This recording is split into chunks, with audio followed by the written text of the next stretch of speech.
Hi friends, welcome to my channel. இன்றைக்கி இட்லி பொடி எப்படி செய்யலான்னு சொல்லிட்டு பார்க்கலாம். ரொம்ப சீக்கிரமாகவே செய்து முடிச்சிடலாம்.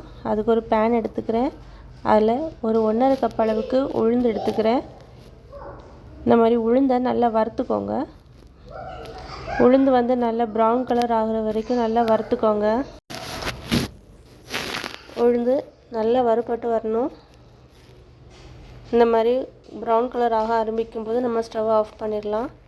இப்போது ஒரு 10லேருந்து 15 வத்தல் மிளகு சேர்த்துக்கிறேன். காரத்துக்கு உங்களுக்கு எவ்வளோ வேணுமோ அதுக்கு ஏற்றப்போல சேர்த்துக்கலாம். இப்போது ஒரு 10 பல் பூண்டு சேர்த்துக்கிறேன். பூண்டு நல்லா வதங்கி வரணும். இப்போ வத்தல் மிளகு நல்லா வதங்கினால வத்தல் மிளகு நான் தனியாக மாற்றிக்கிறேன். இப்போ பூண்டை மட்டும் நல்லா வதக்கிக்கிறேன். பூண்டு நல்லா வதங்கி வரட்டும். இந்த மாதிரி நல்லா வதங்கி வரட்டும். இது பூண்டையும் நம்ம எடுத்து மாற்றி வச்சிடலாம்.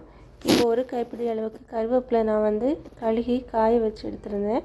அதையும் நான் அதில் சேர்த்துட்டு அதையும் கொஞ்சம் நல்லா வதக்கிக்கோங்க. இதுக்கு கூட ஒரு 1.5 ஸ்பூன் அளவுக்கு காயப்பொடி சேர்த்துக்கிறேன். காயப்பொடி சேர்த்துட்டு நல்லா வதக்கிக்கலாம். தேவையான அளவுக்கு உப்பையும் சேர்த்துட்டு லைட்டாக வதக்கிக்கோங்க.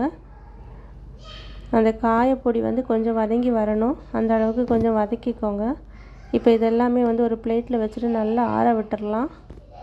ஆற விட்டுட்டு நம்ம இதை பவுட்ரு பண்ணி எடுத்துக்கணும். பவுட்ரு பண்ணுறது ஃபஸ்ட்டு வத்தல் மிளகு, பூண்டு, கருவேப்பிலை 3ஐயும் மட்டும் சேர்த்து பொடிச்சுக்கிறேன். அதுக்கப்புறம் தான் நான் உளுந்தை போட்டு இலக்கி விட்டு பொடிச்சுக்கணும். அப்போ தான் அது நல்லா பொரிஞ்சு வரும். இல்லது பூண்டு நல்லா அரைப்படாது. இப்போ சுவையான இட்லி பொடி ரொம்ப சீக்கிரமாகவே ரெடி ஆயிடுச்சு. இது ரொம்ப டேஸ்ட்டாக இருக்கும். இட்லி பொடி தோசை மாதிரி போட்டு சாப்பிட்டா ரொம்ப நல்லாயிருக்கும். பிடிச்சிருந்தால் லைக் பண்ணுங்கள், ஷேர் பண்ணுங்கள், சப்ஸ்கிரைப் பண்ணுங்கள்.